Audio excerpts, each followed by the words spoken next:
మా అంగన్వాడీ వర్కర్లమే 11,500 వేతనం ఇస్తూ అనేక రకమైన యాపల భారం మా మీద మోపుతూ ఉదయం 8:30కి సెంటర్ ఓపెన్ చేస్తే 4 గంటల వరకు ఒక సాఫ్ట్వేర్ ఉద్యోగి ఎంత వర్క్ చేస్తాడో అంత పని చేస్తున్నాం. అది కాదని మరలా ఈ రోజున నవచేతన యాప్ అని హెల్త్ డిపార్ట్మెంట్ చేసింది. ఏ రాష్ట్రంలో చేయలేదు, ఏ రాష్ట్రం ఆమోదం తెలపలేదు. కానీ మన రాష్ట్ర ప్రభుత్వం ఆ యాప్ను తీసుకొచ్చే ప్రయత్నం చేస్తుంది. ఈరోజు పిల్లలకు ప్రీ స్కూల్ చెప్తున్నాం, బరువులు తీస్తున్నాం, అనేకమైన పనులు. ఈ పని అని చెప్పడానికైతే మాకు అసలు రోజంతా సరిపోదు. అన్ని పనులు అంగన్వాడీ కార్యకర్తకు అప్పచెప్పింది ఈ కూటమి ప్రభుత్వం. అయినా మేము సేవ చేయడానికి వచ్చిన సేవకులుగా మాకు ఏ పని అప్పచెప్పినా భక్తి శ్రద్ధలతో మేము పని చేస్తున్నాం. కానీ ఈరోజు కూటమి ప్రభుత్వం వేతనాలు పెంచమని అడిగితే ఇదిగో మేక అదిగో పూలని కబుర్లు చెప్తున్నారు. పెరిగిన రేట్లకు అనుకూలంగా సుప్రీంకోర్టు తీర్పుకు ఆమోదంగా 26,000 రూపాయల వేతనం తక్షణమే పెంచాలి. పెంచే వరకు అంగన్వాడీ కార్యకర్త ఇలాగా మా నిరసన తెలియజేస్తూనే ఉంటుంది.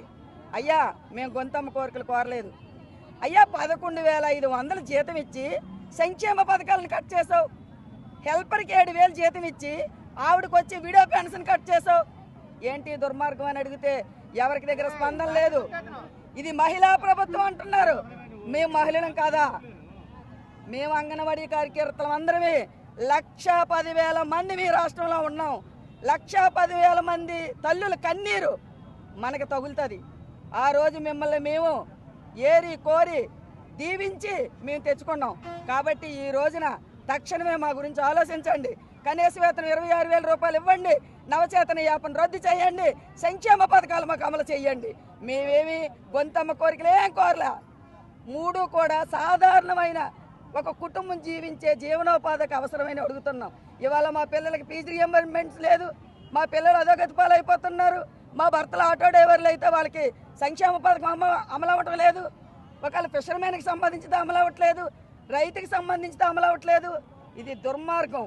కాబట్టి కూటమి ప్రభుత్వం తక్షణమే ఆలోచించి ఈ రోజే మా కోరికల దినం జూలై 10 కోరికల దినం, అంగన్వాడీల కోరికల దినం సందర్భంగా మా కోరికలు నెరవేర్చే రోజుగా మీరు ప్రకటిస్తారని విజ్ఞప్తి చేస్తున్నాం.